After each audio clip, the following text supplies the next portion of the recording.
let's welcome our next fighter out of the red corner, Jake Jaguar Fitzgerald. And this fight brought to you by Capital Nutrition. Let's take a look at the Capital Tail of the Tape. Capital Nutrition, your one-stop shop for all your vitamin and supplement needs. Jake Fitzgerald will make his way to the cage here. Yeah, Jake Fitzgerald, another one of these Gilbert grappling up-and-comers. There we see Scuba Steve Collins in his corner along with Terry DeBrickhouse, who we'll see later on tonight, Jose Perez, Bo Samaniego. There's rolling deep, and then there's what G2 does. An absolute a firing squad of killers there as Jake Fitzgerald steps in at 125 pounds, getting ready to take on Ricky Bravo. I'll tell you this, Raj, when a team has as much momentum as G2 does right now, these fighters feel it as they bring it into the cage. From the experienced guys, the veterans, but especially to these young guys. There you see, you gotta love the Gilbert grappling smackdown before they step into the cage. Jake Fitzgerald shaking off any dust that's still left by Coach Gilbert. It's great to see this group have this resurgence that G2 has had. Jake Fitzgerald looking to keep that ball rolling. Fitzgerald, one of 3 fighters out of the G2 camp on tonight's card. Aside from this fight, we had Votto Brown on the card as well as Terry DeBrickhouse. Yeah, Terry DeBrickhouse, we get to see him later tonight, continuing to keep the ball rolling for himself and his team. But right now, the moment belongs to Jake Fitzgerald. And now let's welcome to the cage, fighting in the blue corner, Ricky Emo Assassin Bravo. So Fitzgerald will go up against Ricky the Assassin Bravo, and he's out of Chicago MMA. Characterize this fight camp for us, Christian. Well, Ricky Bravo is one of these guys that we don't know too much about just yet. So in these instances, I take a look back at his team, and I'm saying, okay, well, he's coming to us out of Chicago MMA, which regularly puts out very well-rounded fighters.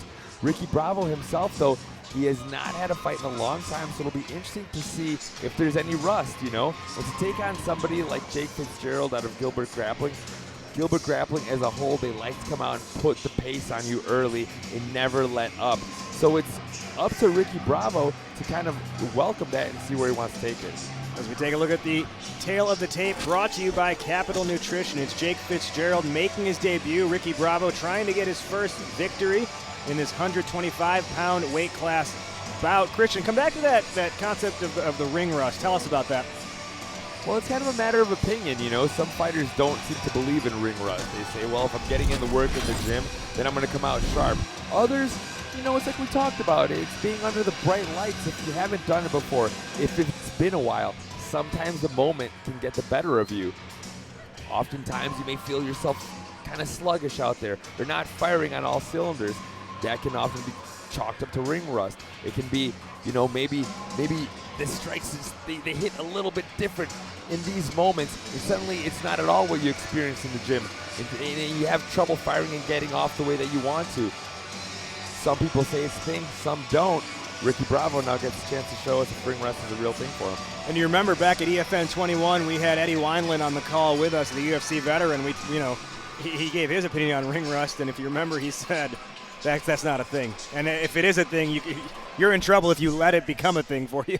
Yeah, it's easy to say that when you're Eddie the Legend Wineland, right?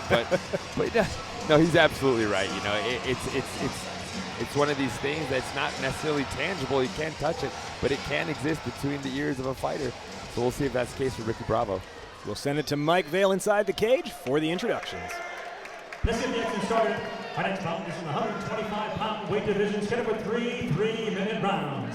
Introducing first, fighting on the El Pollo Tortillas red corner. He stands 5 feet 8 inches tall, official weight 127.4 pounds. Representing Gilbert Grappling from Country Club Hills, Illinois, plus welcome, Jake Jaguar Fitzgerald. And welcome his opponent, fighting on the Goji Resistance Apparel blue corner. He stands 5 feet 6 inches tall, official weight 126.5 pounds. Representing Chicago MMA from Chicago, Illinois, let's welcome Ricky Emo Assassin Bravo. And this fight brought to you by Capital Nutrition, your one-stop shop for all your vitamin and supplement needs. So here we go. It's the debut of Jake Fitzgerald going up against the winless